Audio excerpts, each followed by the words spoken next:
High guys, welcome to my channel. ఈ వీడియోలో నేను మీకు ఆక్సిడేషన్ నెంబర్ అనేది మీరు ఎలా క్యాలిక్యులేట్ చేయాలి, ఆక్సిడేషన్ స్టేట్స్ అనేవి మీరు ఎలా క్యాలిక్యులేట్ చేయాలి అనేది క్లియర్గా చెప్తాను. సో ఏ ప్రాబ్లమ్స్ అయినా సరే మ్యాక్సిమం ఆక్సిడేషన్ స్టేట్స్తో రిలేట్ అయ్యి ఉంటుంది. So it is one of the basic concept and very important concept in chemistry. So late చేయకుండా ఆక్సిడేషన్ నెంబర్ అనేది ఈజీగా ఎలా క్యాలిక్యులేట్ చేయాలి అండ్ దానికి సంబంధించిన టిప్స్ అండ్ ట్రిక్స్ అనేవి చూసేద్దాం. సో ఫస్ట్ వచ్చేసరికి ఆక్సిడేషన్ నెంబర్ దాని యొక్క డెఫినేషన్ ఏంటో చూద్దాము. And oxidation number is the charge assign to an atom or to a molecule or to an ion. So oxidation number అంటే ఏంటి అంటే it is a charge.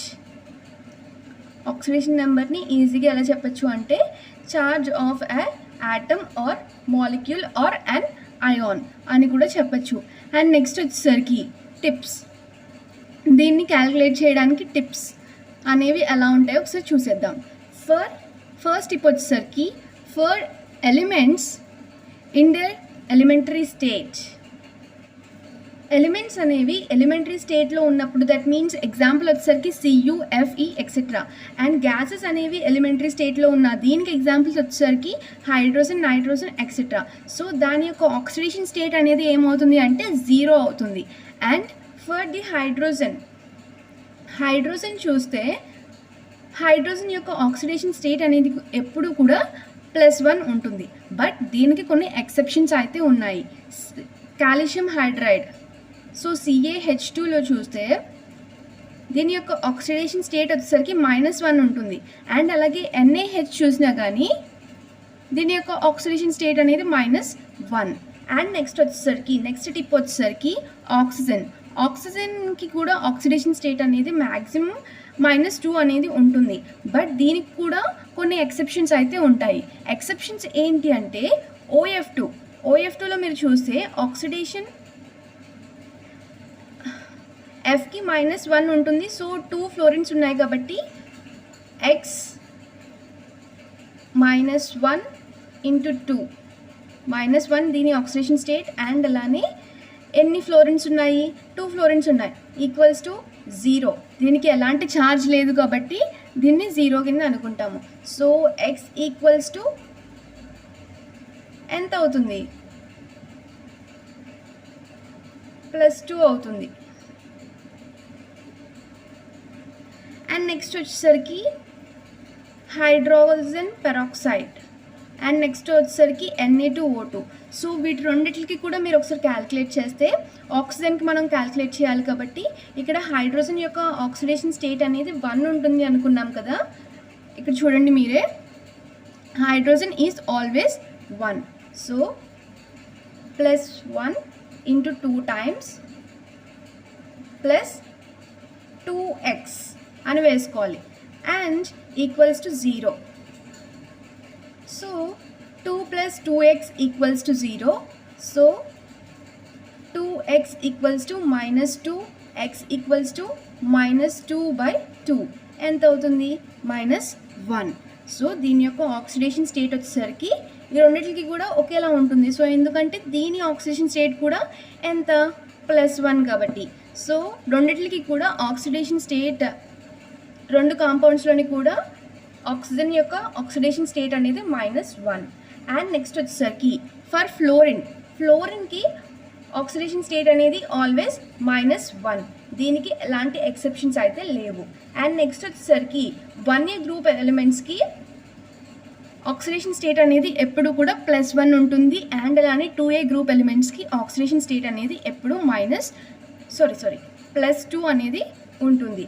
And next వచ్చేసరికి some of oxidation states of all atoms in neutral కాంపౌండ్స్లో oxidation state అనేది మీరు ఎలా calculate చేయాలి, వెరాస్ అయాన్స్లో మీరు ఆక్సిడేషన్ స్టేట్ అనేది ఎలా క్యాలిక్యులేట్ చేయాలనేది చూద్దాం. Neutral compound. సో ఇక్కడ న్యూట్రల్ కాంపౌండ్ ఏమి ఇచ్చారు అంటే AB అనేది ఇచ్చారు. సో ABకి మీరు ఆక్సిడేషన్ స్టేట్ అనేది ఎలా క్యాలిక్యులేట్ చేస్తారు అంటే A యొక్క ఆక్సిడేషన్ స్టేట్ అనేది వేస్తారు, B యొక్క ఆక్సిడేషన్ స్టేట్ అనేది వేస్తారు, ఈక్వల్స్ టు 0 అని ఎందుకు వేస్తాము అంటే ఇది వచ్చేసరికి న్యూట్రల్ కాంపౌండ్, దీని మీద ఎలాంటి ఛార్జ్ అనేది లేదు కాబట్టి. వెరాస్ అయాన్స్, సో వేరే కాంపౌండ్ కూడా చూద్దాం ఇక్కడ, ఆర్ AB2. సో ఇది కూడా న్యూట్రల్ కాంపౌండ్, దీని మీద ఎలాంటి ఛార్జ్ లేదు. సో ఇక్కడ ఎలా వేస్తాము అంటే ఏ ప్లస్ ఏకి సంబంధించిన ఆక్సిజన్ వేస్తాము ప్లస్ 2, ఎందుకంటే B2 అని ఉంది కదా, 2 ఇంటూ బీకి సంబంధించిన ఆక్సిజన్ స్టేట్ అనేది వేస్తాము equals to 0. For in case A B2 minus అని వచ్చింది -1 అని ఉందనుకోండి, ఇక్కడ మనం ఈక్వల్స్ టు 0 అని వేయము, -1 అని వేస్తాము. సో కింద అదే ఇవ్వడం జరిగింది. సో అయాన్స్లో ఎలా ఉంటుంది అంటే ఇక్కడ AB మైనస్ అని ఇచ్చారు. So A plus B equals to -1. So ఇక్కడ పైన ఏ ఛార్జ్ అయితే ఉందో ఈక్వల్స్ టు ఆ ఛార్జ్ అనేది వేస్తాము. +1 అయితే +1, -1 అయితే -1, -2 అయితే -2. అండ్ నెక్స్ట్ వచ్చేసరికి 7th వచ్చేసరికి for chlorine oxidation state is -1. So దీనికి ఒక ఎక్సెప్షన్ అయితే ఉంది. ఏంటి అంటే HCl4లో మనం క్లోరిన్, ఇక్కడ మనం క్లోరిన్ ఆక్సిడేషన్ స్టేట్ అనేది కనుక్కోవాలి కాబట్టి క్లోరిన్కి చూస్తే హైడ్రోజన్కి వచ్చేసరికి 1 అండ్ అలానే ఆక్సిజన్కి వచ్చేసరికి -2, కానీ ఇక్కడ 4 ఉన్నాయి కాబట్టి 1 + x ఇన్ ప్లస్ 4 × 2, ఇక్కడ -2, సో ఈక్వల్స్ టు 0, ఎందుకంటే ఇది న్యూట్రల్ కాంపౌండ్ కాబట్టి. సో నెక్స్ట్ స్టెప్ ఏమవుతుంది అంటే 1 + x -8 ఈక్వల్స్ టు 0. సో ఈ -8 కాస్త ఇటు సైడ్ వెళ్తే ఏమవుతుంది +8 అవుతుంది, ఇది వచ్చేసరికి -1 అవుతుంది. +8 - 1 ఎంత, x equals to 7. And next వచ్చేసరికి 8th టిప్ ఏంటి అంటే neutral compounds like H2O or NH3 in a complex. ఒక కాంప్లెక్స్ ఉందనుకోండి, అందులో H2O లేదా NH3 లాంటి న్యూట్రల్ మాలిక్యూల్స్ అనేవి ఉన్నాయనుకోండి, సో వాటికి ఆక్సిడేషన్ స్టేట్ అనేది ఎంత అవుతుంది అంటే 0. సో ఇది ఒక complex. So Cr H2O 6 times +3. So ఇక్కడ మనం ఆక్సిడేషన్ స్టేట్ అనేది ఎలా క్యాలిక్యులేట్ చేయాలి అని అంటే హైడ్రోజన్కి +1, ఆక్సిజన్కి -2 అలా క్యాలిక్యులేట్ చేయకూడదు. మొత్తం H2O కాంపౌండ్కి ఆక్సిడేషన్ స్టేట్ అనేది ఎంత ఉంటుంది అంటే 0 అనే ఉంటుంది. అండ్ అలాగే అమ్మోనియాకు కూడా అలానే ఉంటుంది. అమ్మోనియా వస్తే దీనికి ఏమో +3 వేసి 3 ఆటమ్స్ ఉన్నాయి కాబట్టి అలా చేయొద్దు. సో H2Oకి అండ్ అలానే అమ్మోనియా ఇంకా కొన్ని మాలిక్యూల్స్ ఉంటాయి అలా న్యూట్రల్గా ఉండేవి. సో వాటికి ఆక్సిడేషన్ స్టేట్ అనేది 0 ఉంటుంది. సో ఇక్కడ మనం ఎలా క్యాలిక్యులేట్ చేయాలంటే క్రోమియంకి మనం కనుక్కోవాలి కాబట్టి క్రోమియంని X అనుకోవాలి, ప్లస్ ఇక్కడ H2Oకి మనం ఆక్సిడేషన్ స్టేట్ న్యూట్రల్ అని అనుకున్నాం, దట్ మీన్స్ 0. దీని యొక్క ఆక్సిడేషన్ స్టేట్ అనేది 0.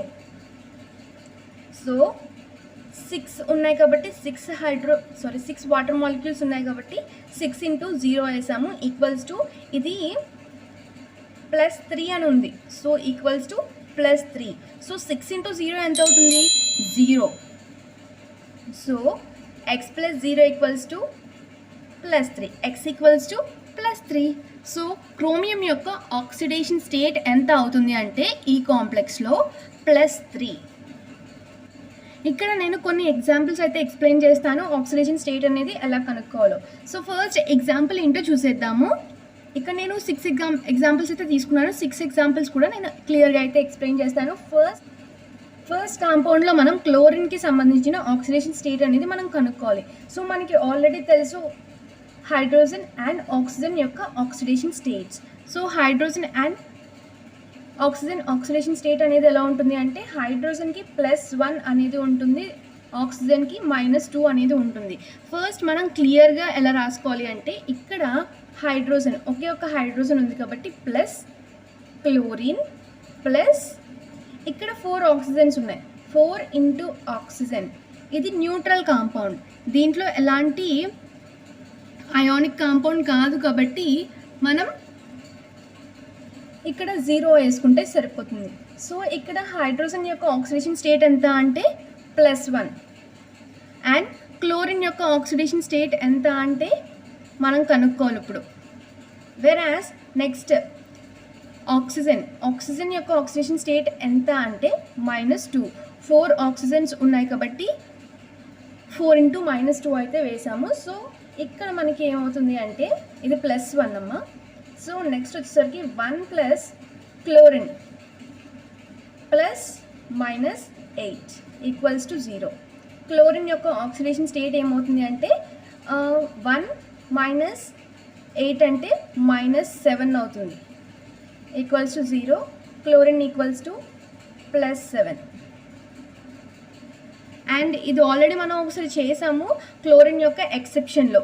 క్లోరిన్ అర్థం ప్రతిసారి కూడా మ్యాక్సిమం -1 చూపిస్తుంది, బట్ ఈ ఎక్సెప్షన్లో మాత్రం క్లోరిన్ అనేది +7 చూపిస్తుంది. అండ్ నెక్స్ట్ వచ్చేసరికి H2SO4లో హైడ్రోజన్ యొక్క ఆక్సిడేషన్ స్టేట్ ఎలా ఉంటుంది అంటే +1.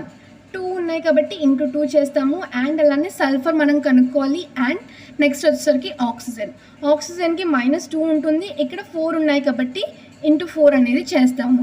అండ్ నెక్స్ట్ వచ్చేసరికి వేసుకుందాం. 2 హైడ్రోజన్స్ ఉన్నాయి కాబట్టి 2 × hydrogen plus sulphur plus 4 oxygens ఉన్నాయి కాబట్టి 4 × ఆక్సిజన్. ఇది న్యూట్రల్ కాంపౌండ్ కాబట్టి =0. ఆక్సిజన్ యొక్క ఆక్సిడేషన్ స్టేట్ వచ్చేసరికి -2 = 0.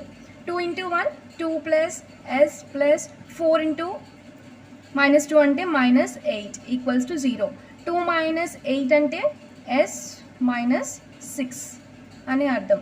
సో S = 0 + 6 అవుతుంది. సో సల్ఫర్ యొక్క ఆక్సిడేషన్ స్టేట్ ఎంత అంటే ఇక్కడ +6. అండ్ నెక్స్ట్ వచ్చేసరికి FeO.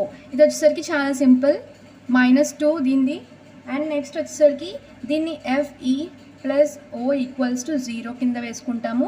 అండ్ Fe మనం కనుక్కోవాలి కాబట్టి ప్లస్ ఆక్సిడేషన్ స్టేట్ వచ్చేసరికి -2 = 0. Fe = +2. ఈ -2 కాస్తే ఇలా వెళ్తే +2 అవుతుంది. సో ఫెర్రస్ యొక్క ఆక్సిడేషన్ స్టేట్ ఏంటి అంటే +2.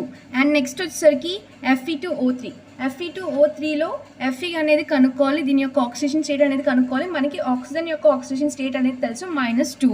సో ఇక్కడ 3 ఆక్సిజన్స్ అనేవి ఉన్నాయి కాబట్టి × 3 అనేది వేస్తాము. So Fe2 2 × Fe + 3 × oxygen = 0. ఇది న్యూట్రల్ కాంపౌండ్ కాబట్టి =0 అని వేసాము. అండ్ నెక్స్ట్ వచ్చేసరికి Fe అనేది కనుక్కోవాలి. 2 × Fe + 3 × -2 = 0. ఆక్సిజన్ యొక్క ఆక్సిడేషన్ స్టేట్ ఏంటి అంటే -2 కాబట్టి 3 × -2 అయితే వేసాము. 2Fe - ఇది 6. సో ఇలా ఐరన్కి అయితే +3 ఆక్సిడేషన్ స్టేట్ వస్తుంది. అండ్ నెక్స్ట్ కాంపౌండ్ వచ్చేసరికి K2Cr2O7. K2Cr2O7లో మనం ఆక్సిడేషన్ స్టేట్ క్రోమియంకి ఫైండ్ చేయాలి కాబట్టి so 2 × Cr so plus 2K 2 పొటాషియమ్స్ ఉన్నాయి కాబట్టి 2 × K. ఇక్కడ 7 ఆక్సిజన్స్ ఉన్నాయి కాబట్టి 7 × ఆక్సిజన్ = 0. న్యూట్రల్ కాంపౌండ్ కదా, సో 0. సో 2 × పొటాషియంకి +1 ఉంటుంది. అండ్ అలాగే ఆక్సిజన్కి వచ్చేసరికి -2 ఉంటుంది. So 2 × +1 + 2Cr + 7 × -2 = 0. So 2 + 2Cr + -14 = 0. So 2 - 14 అంటే 2Cr -12 = 0. 2Cr +12. Cr యొక్క ఆక్సిడేషన్ స్టేట్ ఎంత అవుతుంది అంటే +12. సో +12/2 ఇక్కడ ఇంటూ చేస్తుంది కాబట్టి ఇటు సైడ్ వచ్చేసరికి డివైడెడ్. సో =+6. అండ్ నెక్స్ట్ వచ్చేసరికి ఇక్కడ క్రోమియం యొక్క ఆక్సిడేషన్ స్టేట్ ఎంత అంటే +6. అండ్ నెక్స్ట్ KMnO4లో మనం మ్యాంగనీస్కి ఆక్సిడేషన్ స్టేట్ ఏంటి అనేది కనుక్కోవాలి. సో K + Mn + 4 ఆక్సిజన్స్ ఉన్నాయి కాబట్టి 4 × O ఆక్సిజన్ = 0. సో కేకి +1 ఆక్సిడేషన్ స్టేట్ ఉంటుంది, ఆక్సిజన్కి -2. So 1 + Mn + 4 × -2 = 0. సో ఇది న్యూట్రల్ కాంపౌండ్ కదా, సో =0 వేసుకుంటున్నాము. సో Mn ప్లస్ కదా, ఇది +1, ఇది -8 అవుతుంది. +1 - 8 అంటే -7 వస్తుంది, =0. Mn +7. సో మ్యాంగనీస్ యొక్క ఆక్సిడేషన్ స్టేట్ అనేది +7 కింద ఉంటుంది. అండ్ అలానే నేను 6 ఎగ్జాంపుల్స్ అయితే ఇక్కడ ఇచ్చాను. సో నేను ఇంకొక ఎగ్జాంపుల్ అయితే ఇస్తాను, H3PO4. సో దీని యొక్క ఆక్సిడేషన్ స్టేట్ కనుక్కోవాలి అంటే మీరు ఫాస్ఫరస్ P యొక్క ఆక్సిడేషన్ స్టేట్ అనేది మీరు కనుక్కొని నాకు అయితే కామెంట్ చేయండి. సో ఇలా అయితే మీరు ఈజీగా ఆక్సిడేషన్ స్టేట్స్ అయితే కనుక్కోవచ్చు. సో ఇది ఫ్రెండ్స్ నేను ఇవ్వాలనుకున్న ఇన్ఫర్మేషన్. సో ఈ వీడియో కనుక మీకు యూస్ఫుల్ అనుకుంటే లైక్ చేయండి, షేర్ చేయండి, మరీ ముఖ్యంగా సురేష్ ఛానల్ మాత్రం తప్పకుండా సబ్స్క్రైబ్ చేసుకోండి ఫర్ మోర్ వీడియోస్.